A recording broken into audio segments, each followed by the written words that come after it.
Om Ajnanatimandasya Sunansalashanakaya Chakshurmritam Yena Tasmai Shigore Namah Chichitaya Manobishtam Stapitam Yena Buddham Swayam Rupakadhamam Dadati Svapadantikam Vandeham Shiyo Shiyuda Padkamam Shiyum Vaishnabam Sham Shri Upam Sagasatam Sakanaramatam Pitam Tam Sajivam Sadvaitam Savdutam Parijana Saitam Sri Krishna Chaitanya Devam Shri Radha Krishna Padan Sakanalita Shri Vishakam Pitam Sam He Krishna Karuna Sindhu Dinabandhu Jatpate Gopesha Gopka Kanta Radha Kanta Namastate Tapta Kanchana Gauragi Radhe Vrindavaneshwari Vrishabhani Sudha Devi Pranamama Haripriye Vankha Kalpabhisha Kripa Sindhavesha Padmam Pavanabhyo Vaishnavyo Namo Namo Jaya Shri Krishna Chaitanya Prabhu Nityananda Shri Advaita Gadadhar Shivasadi Gaura Bhakta Hare Krishna, Krishna Krishna, Hare Hare, Hare Rama, Rama Rama, Hare Hare. Namo Vishnu Padaya Krishna Prasthaya Bhutale Srimate Bhakti Vedanta Swami Namani Namaste Saraswata Devi Gaurvanya Pacharini Nirvishesha Sunyavadi Paskachani Desatani Srila Prabhupada ki to speak on spiritual matters, we need the blessings from the acharyas, from all the devotees. So please bless me. But, this evening I will start the first session of a seminar on how to attain bliss by chanting the holy names of Krishna.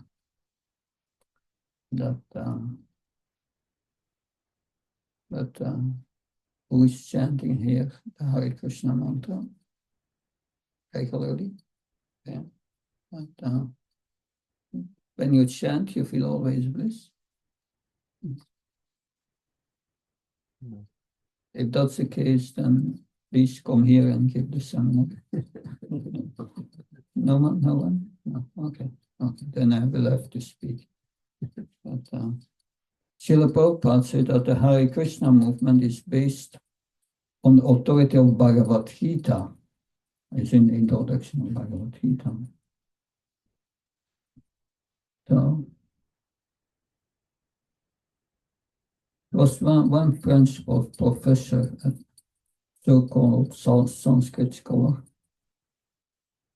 He had an interview with a newspaper in America, and he told the press that this Hare Krishna movement, they're always chanting Hare Krishna, but that's not in Bhagavad Gita.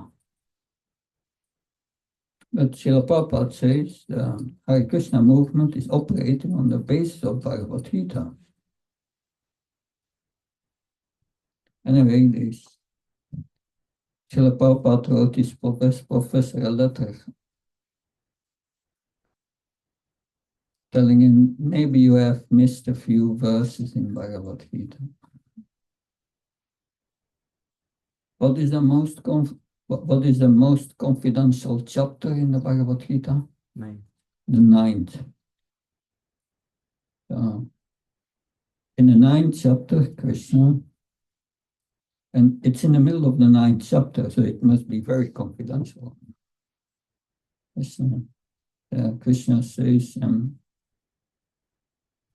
Mahatmanastamam Parta Devim Prakriti Ashrita. The Mahatma, the great souls, they know how to connect with the spiritual energy. That's a Mahatma. Many other people may have other ideas of a Mahatma, but that's what Krishna says, what a Mahatma is. One who knows to connect with the spiritual energy. I think it's 9:13 in Bhagavad Gita. How to do that?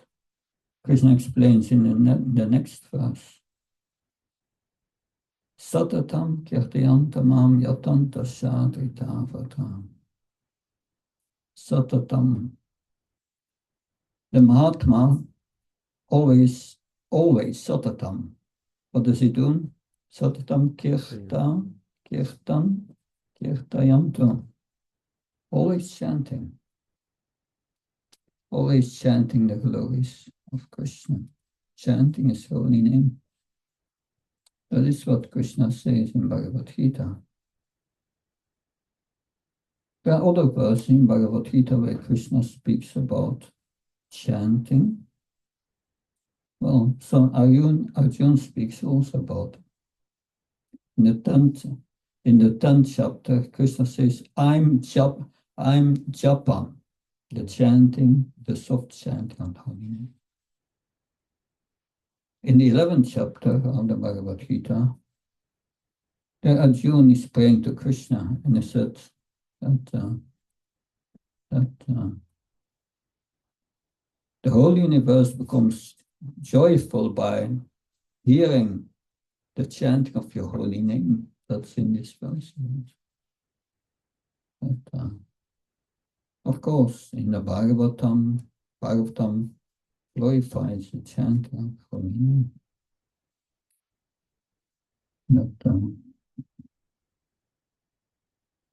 But if we chant Hare Krishna and we don't feel bliss, then there's a problem. And this seminar is meant to give guidance for those who chant the holy name, offering advice to improve the quality of the chanting. Of course, the last 2 evenings we spoke about the mind, how to control the mind, and then how to be attentive. That's also important, to be attentive. But that's not sufficient. When in the chanting of the holy name, one must adopt the right mood for chanting. Right mood. And avoid offenses.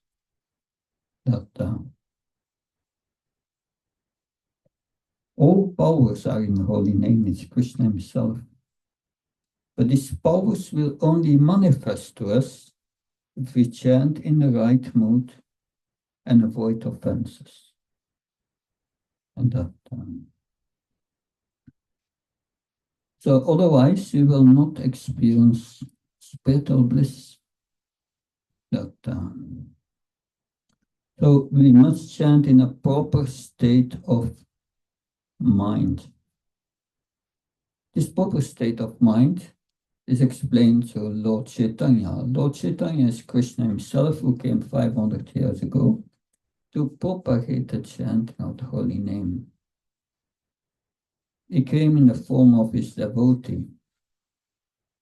Because Krishna had said in Bhagavad Gita, what are the main instructions of Krishna at the end of the Gita? Krishna says, Manmana bhava mad bhakto madjai mam namaskarim.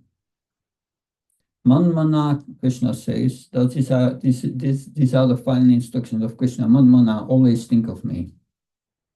If you always think of Krishna, what's going to happen? Manmana bhava mad bhakto, you become his devotee. And when you become his devotee, bhava mad bhakto, what do? Madjai, you are going to worship Krishna.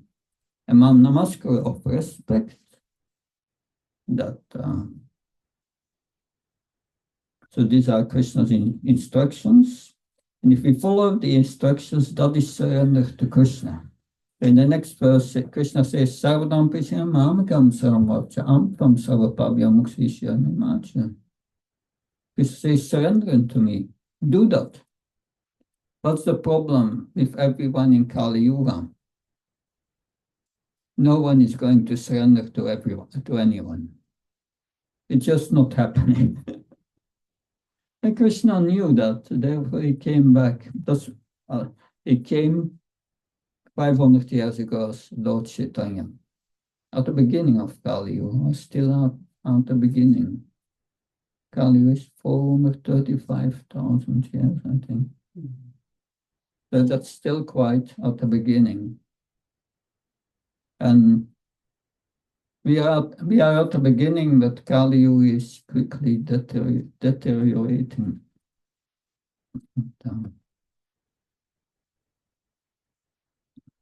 So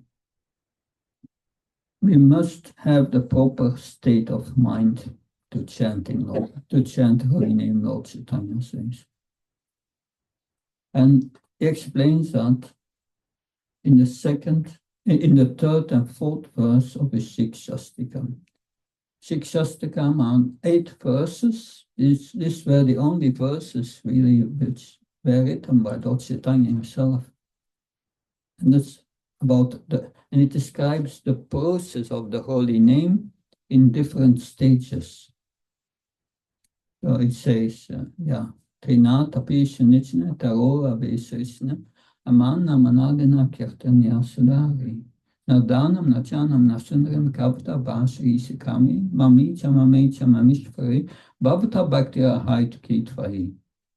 It says, one must be more humble than a straw in the street, more tolerant than a tree, devoid of all prestige. One should offer all respect to others and not ask respect for oneself. In that state of mind, one can chant the holy names constantly. One should not want wealth, prestige, no association with the opposite sex. That one should not want followers or honor of followers.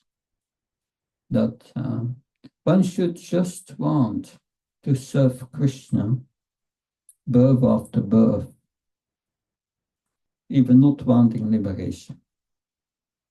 That so then one is on the position of the soul. Then one can chant the holy name in a proper state of mind. So this state of mind is characterized by humility,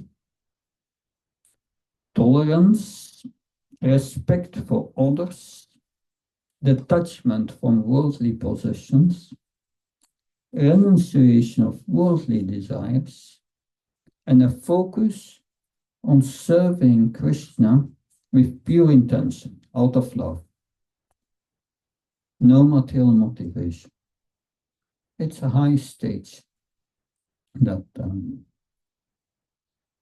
this state of mind is our original state as a spirit soul. The spirit soul is a servant of Krishna. It's a part and parcel of Krishna. Krishna says in Bhagavad Gita 15:7, Mamai Pamsho Chive Loke Jiva Bhuta Sanatana. All the living entities are spiritual sparks of me, eternally separated, cannot merge, eternally separated. But we are still a part of Krishna. That Krishna is spiritual, we are spiritual. Krishna is the source of all spiritual bliss. Spiritual bliss is called in Nectar of Devotion. Nectar of Devotion is the manual of devotional service. How to practice devotional service. And all the stages of the process are explained there. It's a process with stages which are explained here. What does Prabhupada say about Nectar of Devotion? He says, this is the manual of the devotees. Every devotee should know this book inside, outside. Good to read. If you have time, read this book. If you don't have time, read also this book. Make time. It's very important because there this right mood is explained more in detail. That we are a spiritual spark. Krishna says, speaks about these energies in the Bhagavad. He speaks about these energies in Bhagavad Gita. Says there is higher and lower energy. There is spiritual energy, there is material energy. Material energy says, Bhumira Panala Vayurkam Mana Mudrivsha Ankaritya Mebina Bhaktyastate. Earth, air, fire, ether, water, mind, intelligence, false ego. These 8 comprise my material separated energies. Krishna said, they are my separated energies. That separated energy. What is separated energy? Prabhupada said, I'm speaking in the dictaphone. It's recorded. And later, someone else can hear it. That's my separated energy. That is separated energy. It's not directly connected, but it's still connected because it comes from that. Anyway, that's from our perspective.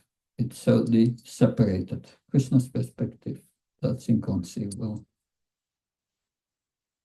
But after that, Krishna says, Aparyam ityame bina, Aparyam ityame pragati. Please. Aparayam vitastvanyam. Aparyam vitastvanyam pragati vidame param. Yeah, it says, aside of this lower energy, there is the higher energy, which comprises all these spirit souls, which are now struggling with prakriti, with the material nature. So we are higher energy, and the material energy is lower. And now we have become the servant of the lower energy. Is that a good idea? We become that being servant of the lower energy means, godas. You become the servant of your senses and your body and your mind. But Krishna says, no, we are the higher energy. So that as higher energy, we should connect with the higher energy. Not with matter. Matter is dead. And we identify with matter and is the cause of all our suffering. And identification with this body. If the soul is out of the body is dead, matter. What is alive in the body? The soul. So we are the soul. So if the soul identifies with the body, we will suffer. We should identify us as a soul. And what is this soul?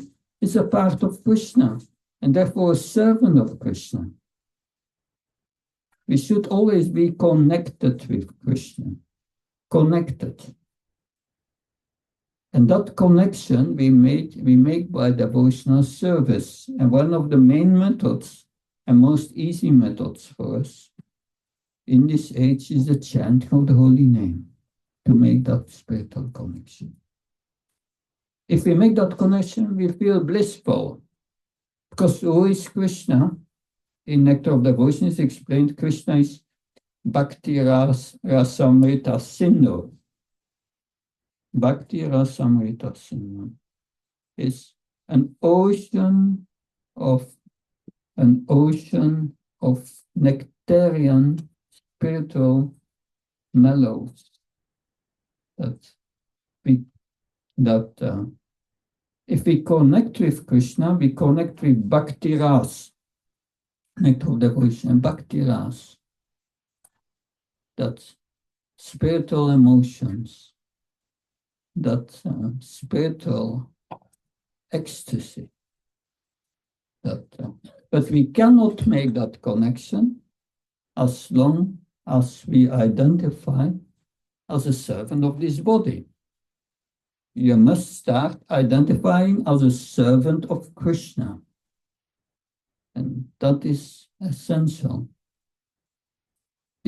Therefore, we need knowledge of our relationship with Krishna, how to connect. And that's called Sambandha Jnana.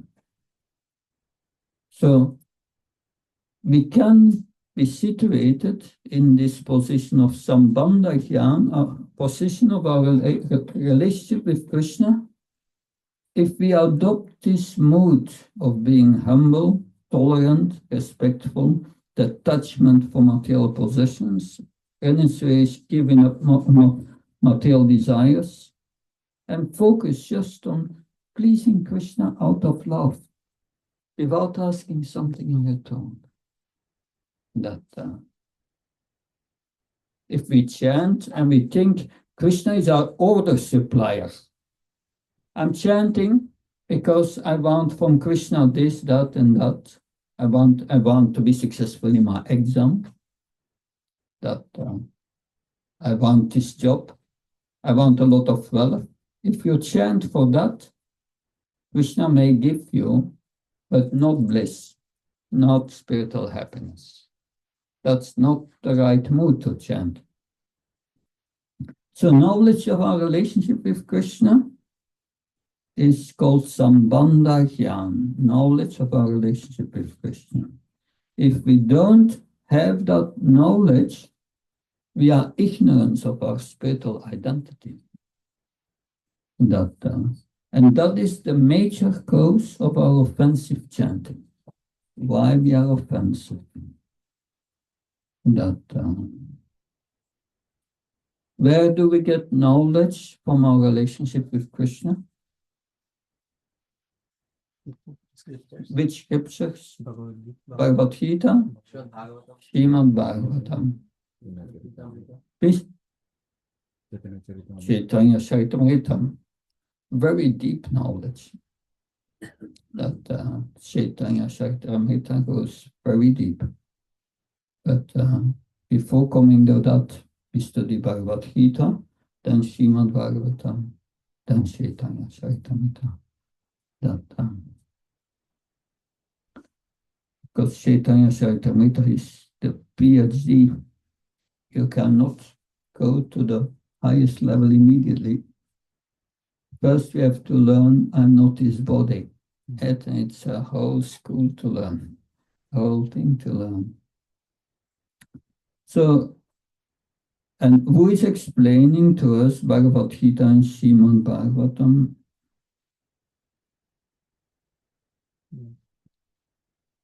Who's the author of the books we are reading? Srila Prabhupada. Srila Prabhupada, what does Srila Prabhupada repeat?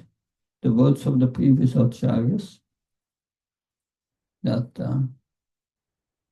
And his realization he got from Krishna. Prabhupada's purports are very important. Srila Prabhupada said many times, I did not write these books. Krishna dictated me these books from within the heart. Also the commentaries come from Krishna factory.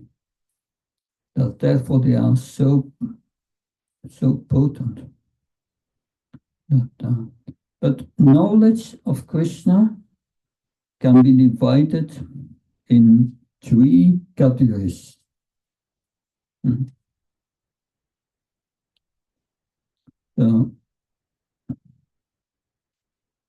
So we have first Sambandhagyan. You must know who Krishna is.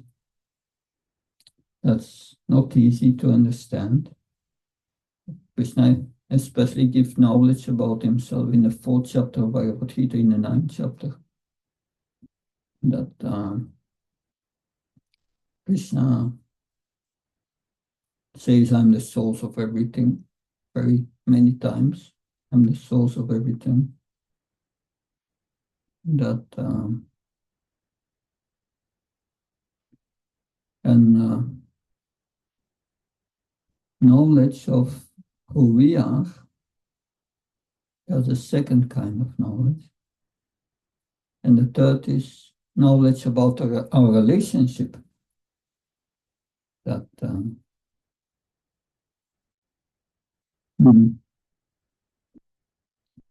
so we need knowledge of Krishna and his names. That's the same. Krishna is his name. We will explain that a little further. Krishna is his name. We may not realize that, but Krishna is his name. That we have to understand our constitutional position as a servant of Krishna. That that's the second element. That, and then we have to understand the relationship between us, also called the jiva, and the relationship with Krishna. That's essential. What is our relationship with the holy name?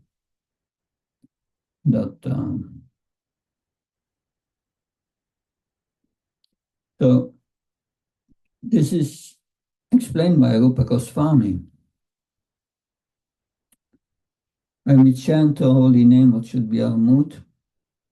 We are a servant of Krishna. Rupa Goswami says that chanting of the holy name is a service rendered to the holy name with the tongue. That it's a service rendered to Krishna, the chanting of the holy name. So our position is we are a servant of the holy name.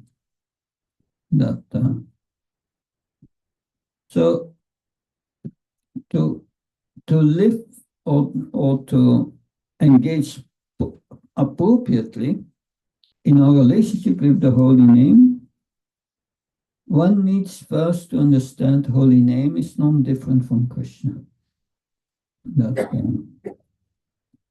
And that requires me knowledge who Krishna really is. That, like Krishna says in the Bhagavatam, Ete Sham Sakala Pumsa Krishnastu Bhagavan Swayam.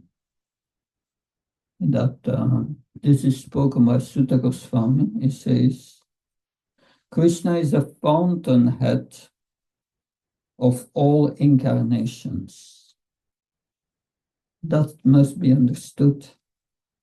That otherwise one cannot chant the holy name properly. If you think names of Lord Brahma or Lord Shiva are on the same level, your chanting will have no result. That's offensive chanting. Understanding Krishna's position. That it's explained in the Bhagavatam. The first expansion of Krishna is Balaram. And Balaram, what is the difference between Krishna and Balaram? Black. Yeah, Krishna is black and Balaram is white. Otherwise, there's no difference. It's like you have two lamps, and one lamp gives, or two candles, and with one candle you give light to the other, and they are the same. And Balaram is the source of everything in the spiritual world and the material world. From Balaram comes Vasudev, Sankarshan, Pradyumna, and Yehuda. These are 4 expansions of Krishna in Vaikuntha. That Vaikuntha, the spiritual world, is our expansions of Balaram. That and that's called the Chaturvyuha, this one. That and from this Sankarshan, a second Chaturvyuha comes. Pradyumna, Aniruddha, Sankarshan, and Vasudev. Vasudev, Sankarshan, Pradyumna, Aniruddha. And then from this Sankarshan comes Mahavishnu or Karanodakashaya Vishnu. Of course, there are many more expansions in Vaikuntha. There are unlimited planets in Vaikuntha, and they give all they give all their own light. There is no need of a sun in the spiritual world. That everything is conscious there. But then from Karanodakashaya Vishnu, it lies in the ocean of the causal ocean, they call it, or also sometimes called the Viraja River, that spiritual river between the material and the spiritual world. And Karanodakashaya Vishnu is in Yoga Nidra. That's, of course, we are in Maya Nidra. Yoga Nidra means spiritual mystic slumber. And just by his glance, he put in Brahman the 3 modes of nature unmanifested. And by his glance, he inject the living entities, the spirit souls, which are dormant in his body from the previous creation. And then he injects time, and everything starts to move. And then, all the universes, the universe like an egg. Millions and millions, trillions of universes are created from that. And then he enters each universe as Garbhodakashaya Vishnu. He comes into the egg, he starts to sweat and fills half with water. He lies on the Garbhodaka ocean, is called. And from his abdomen, a lotus grows, and Brahma is born. That the first living creature. That's how the creation starts. And then all the demigods are created by Brahma. Other demigods, not created by Brahma, but let's keep it simple. Because the details are explained in Bhagavatam, Canto 3, Canto 4. So that's the first thing we must understand, that all these expansions come from Krishna. That otherwise we cannot understand who Krishna is. His expansions are called Vishnu Tattva. We are also part and parcels. Krishna has 2 kinds of expansions, Svamsa, Vibhinansha. Svamsa are his direct expansions like Balaram, and then further. There are further divisions there. But Vibhinansha is the separated expansions, and that's we, Jiva. We are also part of Krishna. We are mini Krishnas, very, very small, but we are of the same quality. The quality of Krishna is Satchitananda, full of knowledge, bliss, and eternal. And we are full of knowledge and bliss and eternal. Why are we not blissful now? Because we are not identifying with our real self. So Krishna is the source of bhakti ras, and we are supposed to be blissful, but we are very small. And the spirit soul had its own free will. And we express our free will by our desire. By our desire, we can connect with the spiritual energy or with the material energy. That's up to us. But once we connect with the material energy, it pollutes our consciousness with the passion and ignorance. That makes us identify with the body, and it captivates us. And difficult to come out. And that's we are in the prison of the material world in that sense. That we have chosen to connect with the lower energy, the Bhairanga Shakti. But we should connect again with the Antaranga Shakti, the internal energy. Therefore, because we have the choice to connect, we are called Tatastha Shakti, marginal. We can connect with the material energy or the spiritual energy. Krishna says, become a Mahatma, connect with the spiritual energy. And that is, if we connect with the spiritual energy, means connecting with Krishna, making the spiritual connection. That connection is made by devotional service, which knows 9 forms, Prahlad Maharaj said. Shravanam, Kirtanam, Vishnu, Smaranam, Padasevanam, Archanam, Vandam, Dasam, Sakyam, Atmanivedanam. And the three first are most important. Hearing Shravanam about Krishna, that speaking about Krishna, remembering Krishna. And that makes the connection. When you remember Krishna, that makes the connection. If you chant the holy name, then you hear, right? Shravanam, Kirtanam, you speak. And we are supposed to remember that the mind put blockages, which we discussed the last 2 days. But where it is paripantino, raga and vesha, attachment and aversion. Attachment and aversion, the likes and dislikes of the body. But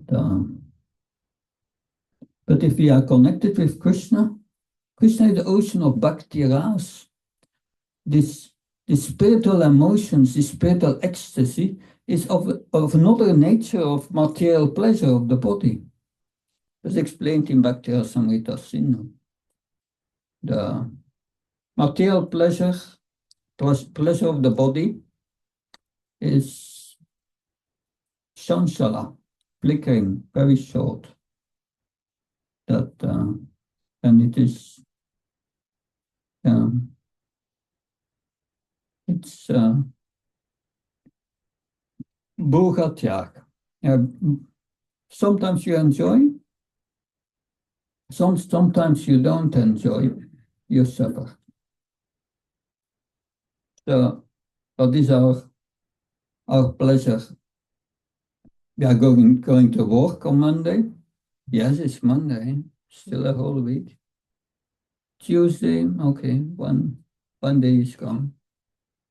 Thursday, it starts to look better. We are halfway. Yeah, on Wednesday, and then Thursday, okay, the last day.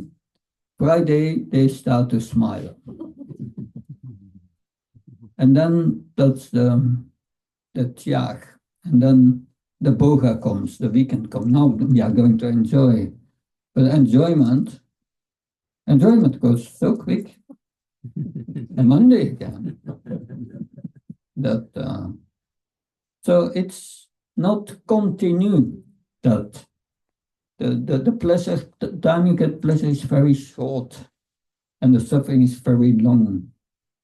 That when you eat a pizza, how long does it take? 10 minutes quick, even 20 minutes. And then after that, the problem come again, hunger. Then very short always.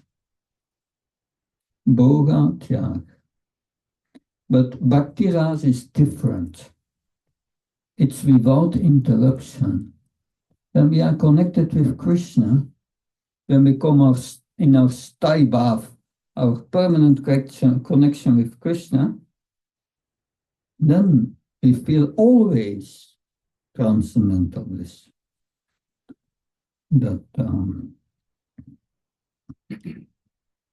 So yes, therefore, where the Vedanta Sutta state Ananda Maya Vyasat, the living entity, the jiva, is meant for pleasure.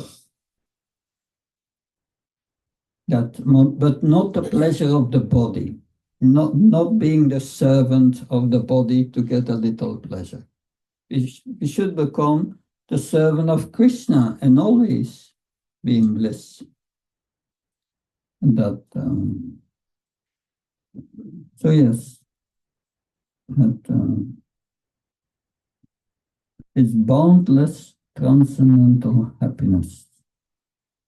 We have to just to realize our true identity, which is completely different from this body with its pleasures. This pleasure comes from the soul's identification as a servant of Krishna. If the soul identifies with the body, suffering. So when we chant, we should think ourselves as servant of Krishna. It's very important. Not just thinking, acting as a servant of Krishna. Means on a spiritual platform, we are humble, humility. We are only a 10,000 point of a hair, not much.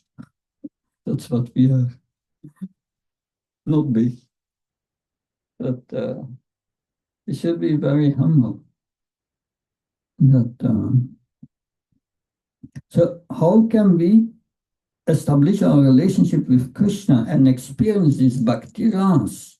How do we do that? The answer is the chanting of the holy names. But what makes Krishna's name so special? So in Chaitanya Charitamrita, it is said that there is a quotation from the Padma Purana. The holy name of Krishna is transcendently blissful. It bestows all spiritual blessings as it is Krishna himself, the source of all joy. Krishna's name is complete and encompasses all transcendental mellows. It is not a material name in any way, and it's just as powerful as Krishna himself.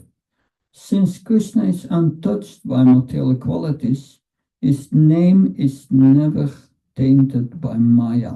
It's always transcendental. Krishna's name is always liberated and spiritual, unaffected by the laws of nature, because it is Krishna, and Krishna and his name are the same.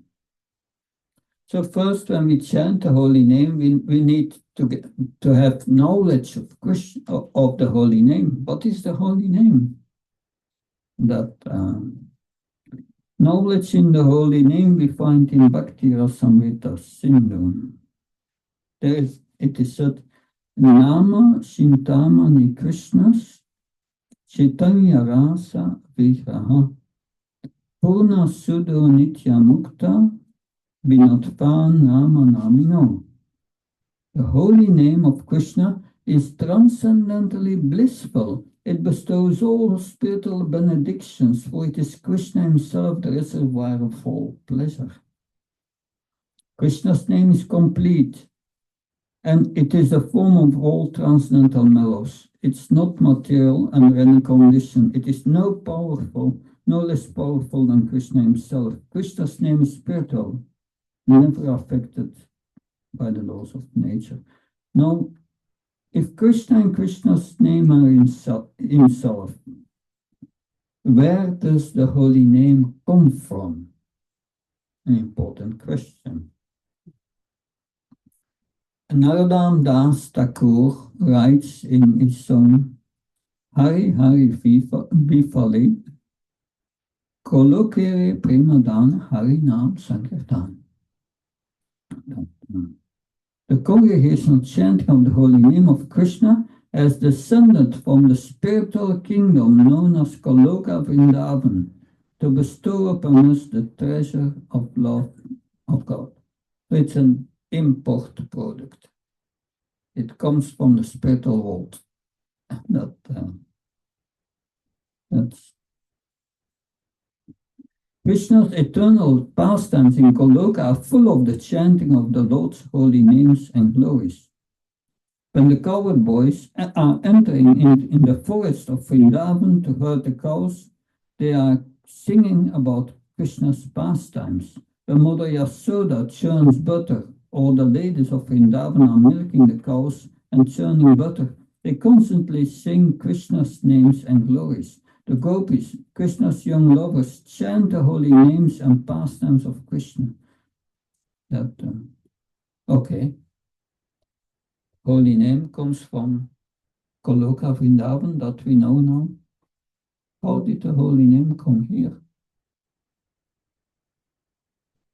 Who has imported the holy name? Maharishi Garg. Maharishi Garg. Maharishi Garg. Yeah, he brings the name of Krishna to Vrindavan. I don't know. No You idea. know that. Yeah,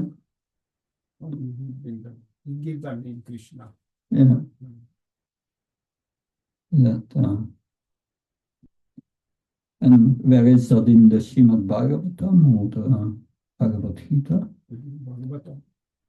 Bhagavatam? He's talking about naming Krishna. Name? Gargamuni names Krishna, that's what he's talking about. Ah, yeah, Gargamuni. Yeah, he gave the name. Oh, yeah. Built to the material world. That,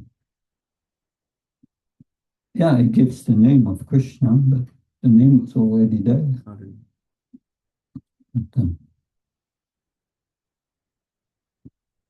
so this is stated in the authorized scriptures in Srimad Bhagavatam Chaitanya Charitamrita. That in Chaitanya Charitamrita it is said, Dharma Pavartana Kari Vachanda Nandan Premigaya Nacha Loka Kari Sankirtan. Lord Krishna, the beloved of Nanda Maharaj, personally embodies and exemplifies the occupational duty of the age of Kali.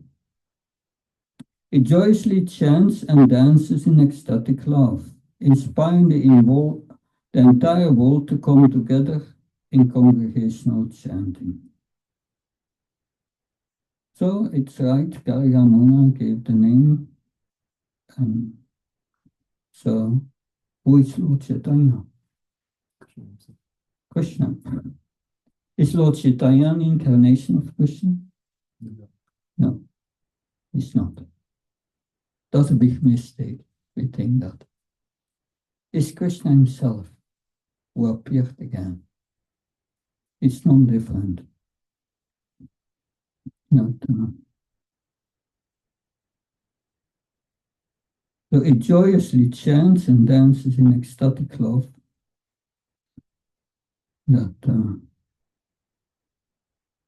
This verse says, Lord Chaitanya is Lord Krishna. He is the beloved son of Nanda Maharaj. and he appeared again in Kali Yuga. Then it continues, Chaitanya Charitamrita.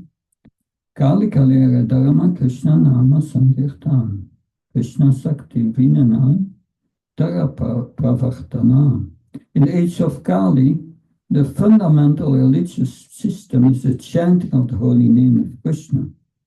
Without Krishna's empowerment, one cannot effectively spread the Sankirtan movement. Okay, Lord Chaitanya, or Lord Krishna himself, has brought us the holy name in Kali Yuga, the chanting of the holy name as a process. And how did we get the holy name? Srila Prabhupada. Where is that in the scripture? Yeah. Well, it is in different scriptures. You may be amazed. In Chaitanya Mangal, Lochandas Thakur, yeah, Chaitanya Mangal is one of the biographies of Lord Chaitanya. There are 11 biographies. The most complete is the last one, is Chaitanya Charitamrita. But Lochandas Thakur, one of the disciples, followers of Lord Chaitanya, had written Chaitanya Mangal. And there, in Chaitanya Mangal, yeah,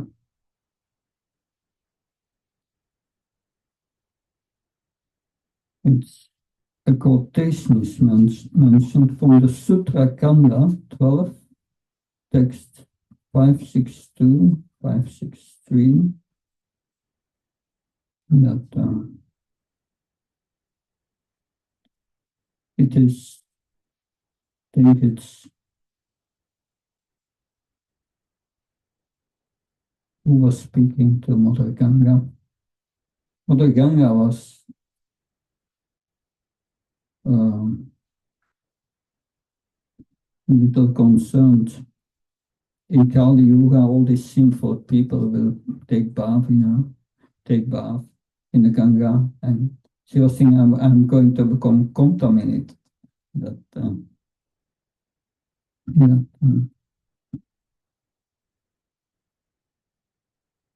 But yeah,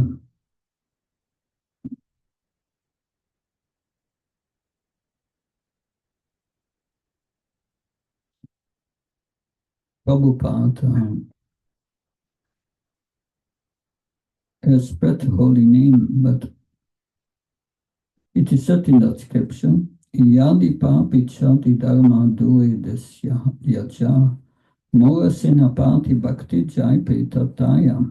If some sinful people escape and give up religious principles, go to far-off countries, then my sinapati bhakti will come and at that time give them Krishna consciousness.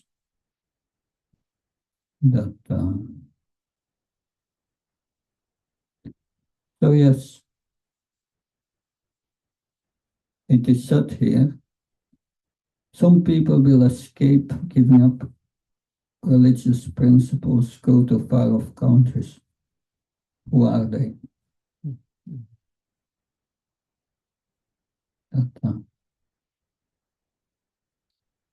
Prabhupada went to he went to far-off countries. He came to America. He was of the Jaladuta. He was praying. He was praying to Krishna. He wrote 2 prayers on the Jaladuta. Markina Bhagavad Dharma, and the other is prayer to the lotus feet of Krishna. Markina Bhagavad Dharma, he prays to Krishna,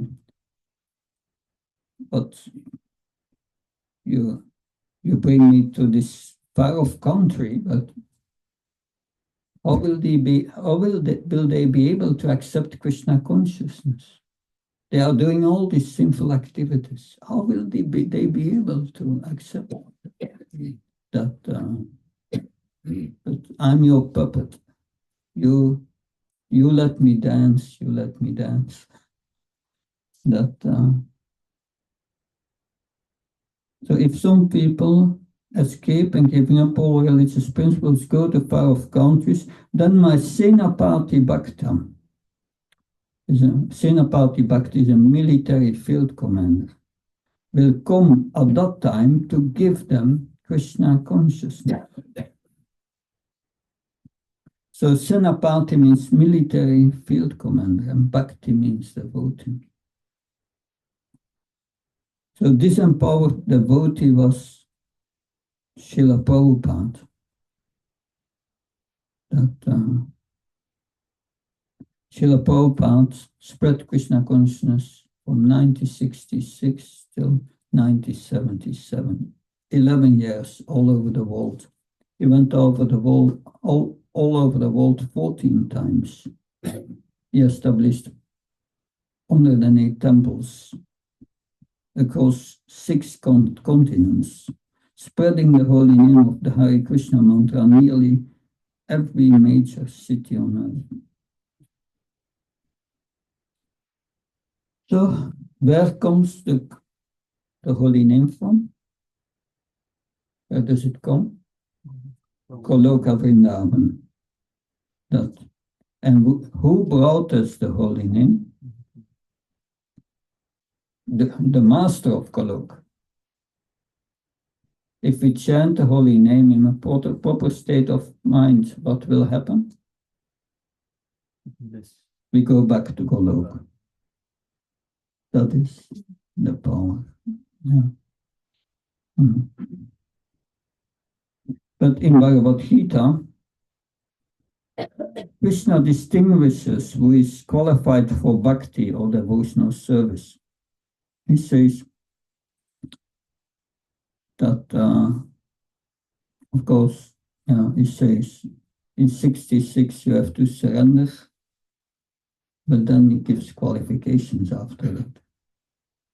Idam te na tapaskaya na bhaktaya katachna na sasusrusavi vacham na samam yogya suyati. This confidential knowledge may never be explained to those who are not austere, not devoted, or engaged in devotional service, and not to one who is envious of me.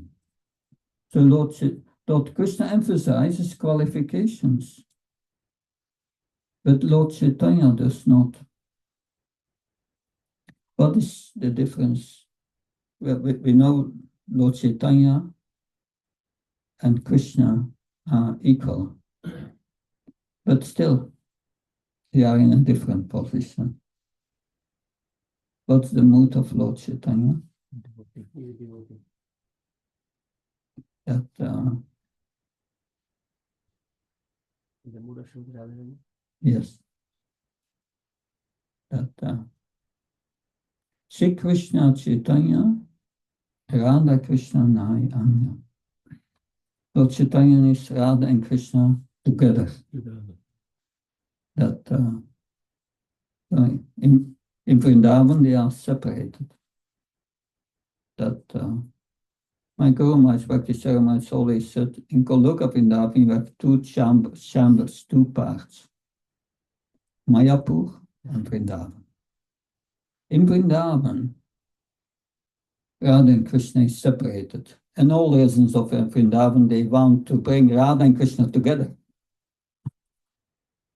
But in the other chamber, Mayapur, there Radha and Krishna are one. So both positions are eternal and both positions are in the spiritual world. So why Radha and Krishna, why did Krishna come as Lord Chaitanya? that to experience the bliss of Srimati Radharani. He had internal reasons for appearing. Krishna in Vrindavan was thinking, I want to know what attracts, because Srimati Radharani is attracted to me. What is it in me that attracts her? To understand that, he had to take the position of Srimati Radharani. And I was thinking, Srimati Radharani experienced more bliss than me. It seems she's enjoying more than me. I want to experience that. And therefore Lord Chaitanya appeared in the mood of Srimati Radharani. That we can never approach Krishna directly.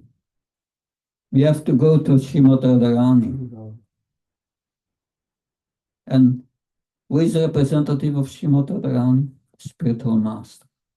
You have to go to the spiritual master.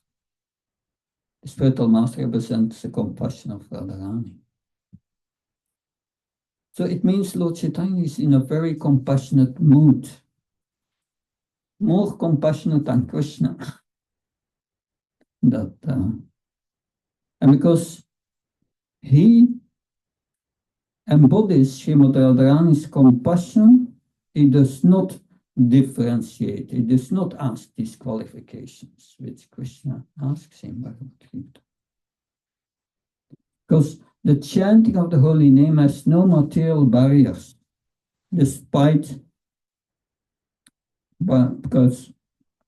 Haridas Thakur was born in a Muslim family. He was eating meat during his childhood, but Sri Chaitanya Mahaprabhu appointed him as an Namacharya, that the exemplary teacher of the holy names. Haridas Thakur was chanting 300,000 names of Krishna daily. Of course, we have in the Bhagavatam also, Dhruva Maharaj was chanting the holy names of Krishna. He was chanting Om Namo Bhagavate Vasudevaya, Vasudevaya, name of Krishna. He was chanting this constantly. And also, in Chaitanya Charitamrita, you have the story of Migrari, the hunter, very sinful hunter who starts to chant the holy name and becomes a holy person. So when we chant the holy name, it has a transformative effect. To have the full effect, you must chant without offenses. But anyway, when you chant the holy name, your purification starts. If we chant offenses, it may go very slow, but it's still an effect. So this body is a result of our karma from our past lives. If we chant the holy name, and then the Maha offers us liberation, and that is explained in the Padma Purana. Aparabdha phalam papam kutam vicham phalamukam kaminaiva paliyate Vishnu bhaktiratatmanam. For those who are engaged in devotional service to the Supreme Personality of Godhead, all sinful reactions, whether fructified, phalamukha, in stock, aparabdha, or on the way of developing seeds, kutan, or already in seed form, bijam, galdi vanish. So our karma goes when we chant the holy name. First effect. The next effect is it brings us out of illusion. That we identify ourselves with our physical bodies, but we think we are Indian, American, or we are a child of this parents, of that city, we are a teacher, or this, of that. if we think in that way, we will experience fear and anxiety. Because all these designations are fleeting, impermanent. They're going. They are illusory. Because our true self, the eternal soul, which is within the material body, is none of these things. Material existence is a dream due to our ignorance and illusion. At night we dream that, and then we get up and we think we are awake, but we are in a daydream, thinking we are the body, still dreaming. But needs to come to spiritual consciousness to come out of the dream.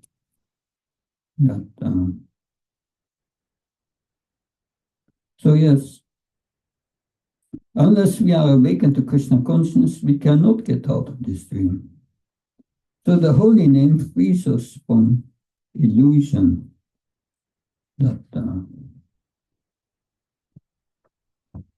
So our material existence is an illusion born out of ignorance and delusion. And when we chant the holy name, we become liberated from the shackles of material existence. What are the shackles of material existence? It's our desire to enjoy. The shackles are explained in Bhagavad Gita. Yeah. That it's our tendency to enjoy matter. That Bhukti Pragati Jan Kunan, Krishna says, we try to enjoy matter. Sata Satyoni Janmasu. And as a result, we are taking one birth after another. That, yes, that is the cause. That, yeah. Of course, Krishna says in Bhagavad Gita, material existence is dukkhalayana sasvatam, full of misery, temporary. That,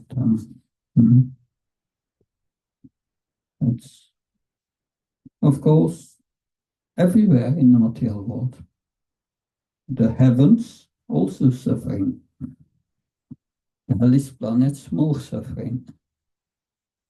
The heavens suffering. You read the Bhagavatam. It's a whole Star Wars there between the big demons and the demigods. That so much suffering. Of course, there is more enjoyment, illusory enjoyment of the heavenly planets, Indra Loka and so on. And when you are there, the enjoyment is 1,000 times more than here, and you cannot get out of it. If you are in the hellish planets, suffering is without end. Too much suffering, you cannot become Krishna conscious.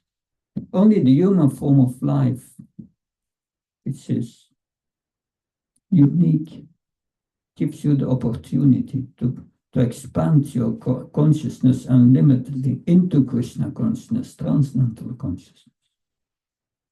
If there is too much enjoyment, we cannot get out of it. If there is too much suffering also. But here is a mixture. They're both. But Krishna gives us hope in Bhagavad Gita. Those who worship me, giving up all activities unto me and being devoted to me without deviation, engaged in devotional service, always meditating on me. Holy name is a meditation, a constant meditation of Krishna. Having fixed their mind on me, for them I am the swift deliverer from ocean of birth and death. So the conclusion, Rupa Goswami says that chanting of the holy name is one of the most powerful forms of devotional service.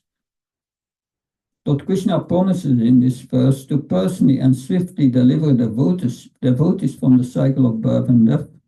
This is further emphasized by Lord Sri Krishna Chaitanya in the first verse of Shikshastakam, where he describes how chanting extinguishes the fire of repeated birth and death. It brings us out of the cycle of birth and death, the chanting.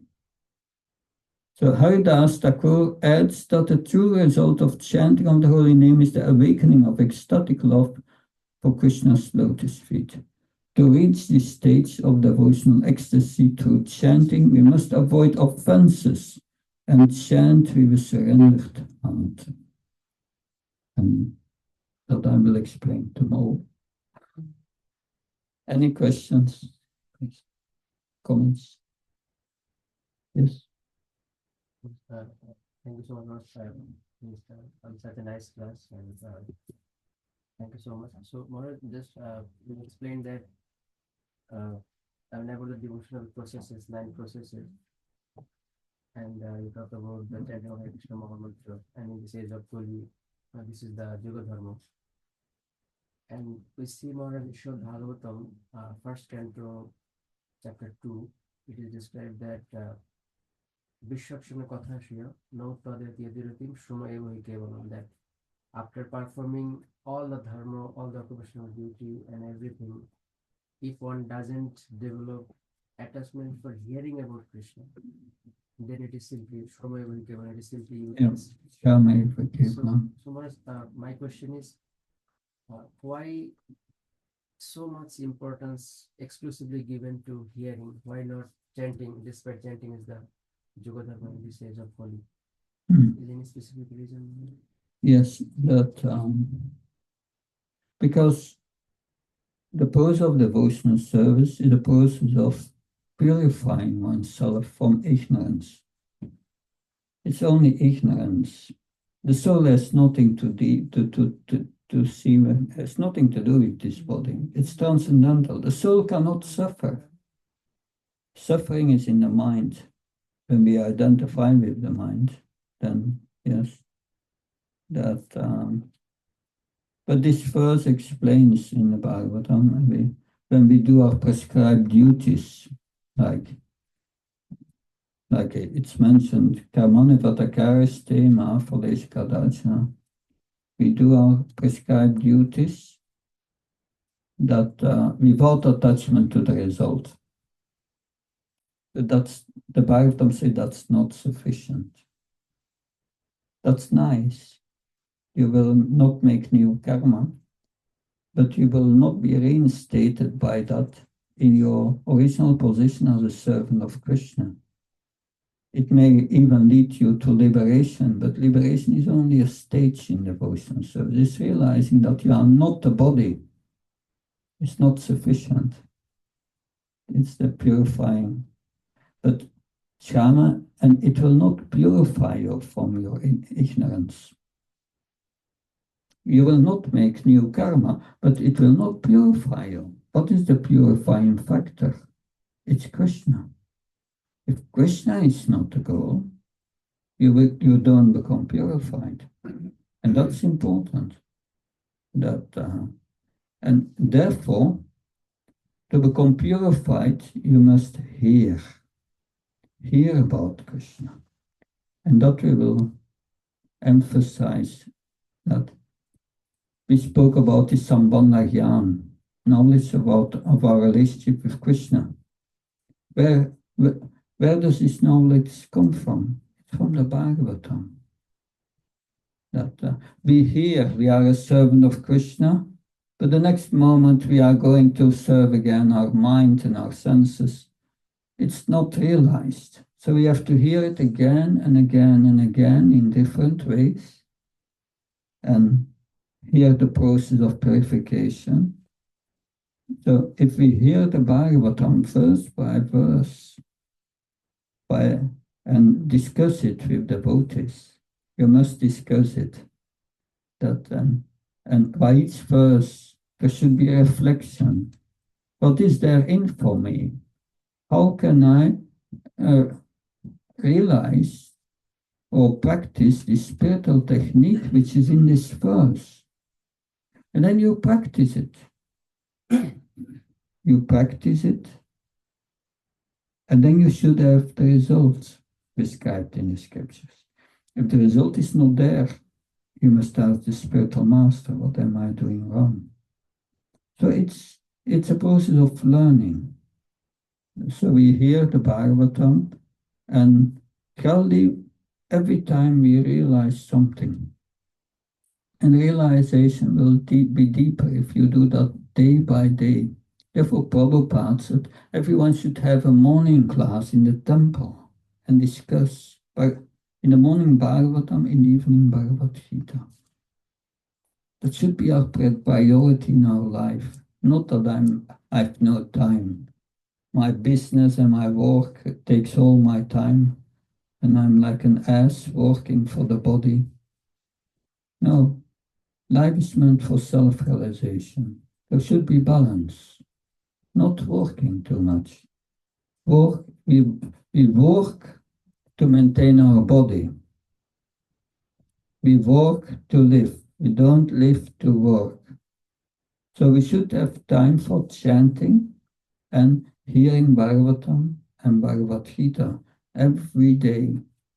And that will help us to understand that we are a servant of Krishna. And by acting in that position, you feel satisfaction. Like a mother serves the child without asking something in return. That gives already satisfaction. That's material. What to say if you serve Krishna, what satisfaction that you feel. And that's the experience of many. They go to the temple and they do service of the or in the temple without asking something in return, and it makes them feel good, happy inside, satisfied. So that is essential. Therefore, that hearing is important. That's the beginning of everything. After hearing, that then we can speak about Krishna. Prabhupada always said, I can now speak nicely because I've heard nicely with attention. And then if you speak about Krishna, you give Krishna to others. Krishna is pleased. My experience is that whatever realization that I would have comes from trying to give Krishna consciousness to others on the instruction of my spiritual master. And by that is the mercy of the spiritual master. But trying to give Krishna, on a material level, you give something to someone else and you get rid of it. Krishna consciousness is you give it to others and you get it. That's mystical. But you get a realization. Therefore, we should all engage in Prabhupada's mission. Prabhupada's mission is to give Krishna consciousness to others, one way or another. And that will please Krishna. That's what Prabhupada said. And our devotional service depend on faith in the words of the spiritual master. That Prahlad Maharaj said to his school boys, if you have faith in my words, and he was repeating the words of his spiritual master, he said, if you have faith in my words, implicit faith in my words, you can also understand Krishna consciousness. So that faith is important. Does that help? Something else? Okay, it's already late. Maybe one more question? No? Good. Thank you very much. Sing our prayers.